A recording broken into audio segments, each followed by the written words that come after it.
आज बात करते हैं एक ऐसे फूड वेंडर की जिसका धंधा बिल्कुल ठप हो चुका था, लेकिन फिर एक मामूली सी सब्जी और एक जबरदस्त झूठ ने मिलकर उसकी पूरी किस्मत ही पलट दी।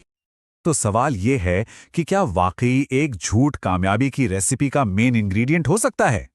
अच्छा, चलिए इस कहानी को शुरू से समझते हैं।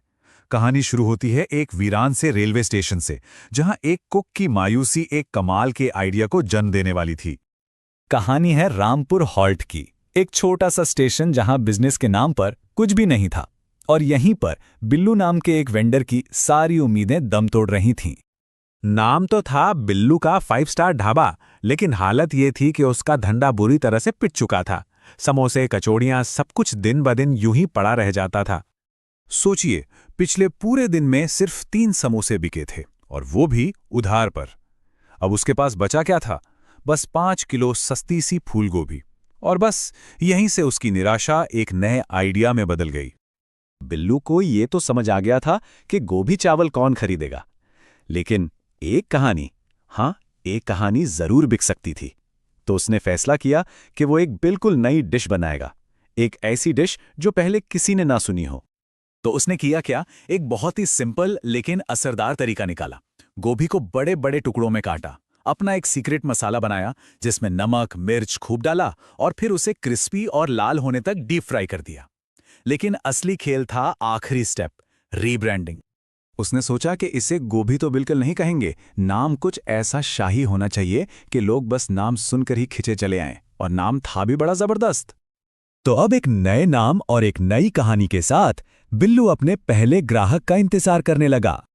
अब सीन में एंट्री होती है सेठ पूरनमल की, शहर के जाने माने कंजूस लेकिन खाने के उतने ही शौकीन। बिल्लू ने उन्हें सिर्फ बिरयानी नहीं परोसी, उसने उन्हें एक पूरी कहानी परोस दी। और यहीं से मार्केटिंग का कमाल शुरू होता है। कहानी ये थी कि ये कोई मामूली चीज नहीं, बल्कि हिमालय से लाई गई एक दुर्लभ सफेद जड़ है जिससे घुटनों का दर्द तक ठीक हो जाता है। जबकि असल में वो थी क्या? मसालेदार तली हुई गोभी। सेठ जी कहानी पर ऐसे फिदा हुए कि अपने परिवार के लिए भी पैक करवा ले गए, और बात जंगल की आग की तरफ फैला दी।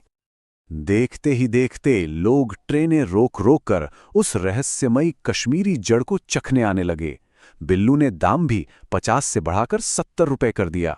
लेकिन ये पूरी कामयाबी एक बहुत ही नाजुक झूठ पर टिकी थी, जो कभी भी टूट सकता था। कहानी में ट्विस्ट तब आया जब एक दिन एक गड़बड़ हो गई। बिल्लू को उस दिन बासी और छोटी गोभी इस्तेमाल करनी पड़ी। और किस्मत देखिए, ठीक उसी दिन सेठ पूरनमल एक खास मेहमान के साथ वापस आ गए, उनकी काकी, जिन्हें खाना बनाने का 50 साल का तजुर्बा था। अब था असली इम्तिहान। काकी एक ऐसी एक्सपर्ट थी जो सिर्फ सूंघकर बता सकती थी कि खाने में क्या क्या पड़ा है। बिल्लू ने धड़कते हुए दिल से डिश सामने रखी, और काकी ने बस एक निवाला लिया, और बस उनके चेहरे का रंग ही बदल गया। इसके बाद जो हुआ वो किसी ड्रामे से कम नहीं था। उन्होंने बड़े आराम से अपनी प्लेट से वो लेग पीस उठाया, और फिर जो हुआ वो तो देखने लायक था। उन्होंने उस शाही टुकड़े को अलग किया, उस पर थोड़ा पानी डाला, और सारा लाल मसाला धुल गया। बिल्लू का बड़ा राज सबके सामने आ चुका था। सबके सामने प्लेट में क्या था? एक छोटा सा सफेद उबला हुआ फूल गोभी का टुकड़ा। पूरी भीड़ सन्न रह गई। सेठ पूरनमल तो आग बबूला हो गए, धोखाधड़ी के लिए बिल्लू की शिकायत करने को तैयार। लेकिन इससे पहले कि हंगामा खड़ा होता, काकी अचानक हंस पड़ी। उन्होंने गुस्से से भरे सेठ जी को रोका और एक ऐसी बात कही जिसने सबको चुप करा दिया।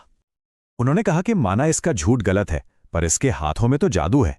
इसने एक मामूली सी गोभी को अपना हुनर से इतना लजीज बना दिया कि सबने उसे अमृत समझ लिया। मतलब उन्होंने बात को धोखे से हटाकर सीधे सीधे बिल्लू के टैलेंट पर ला दिया। बिल्लू को भी बात समझ आ गई। उसने फौरन ईमानदारी का रास्ता चुना, अपना बोर्ड बदला और दाम भी घटाकर 40 रुपए कर दिया, जो कि जायज था। और हैरानी की बात यह है कि उसके बिजनेस पर इसका कोई बुरा असर नहीं पड़ा, बल्कि सच सामने आने के बाद तो उसकी पॉपुलैरिटी और भी बढ़ गई। अब लोग उसकी कहानी के लिए नहीं, उसके हाथ के जादू के लिए आते थे।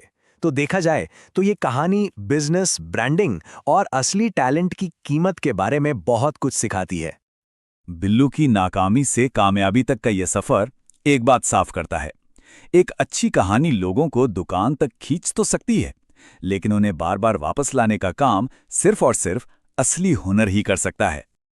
तो सोचने वाली बात यह है कि ज्यादा ताकतवर क्या है, एक शानदार प्रोडक्ट या फिर एक शानदार कहानी? इसी सवाल के साथ आज का ये विश्लेषण यहीं खत्म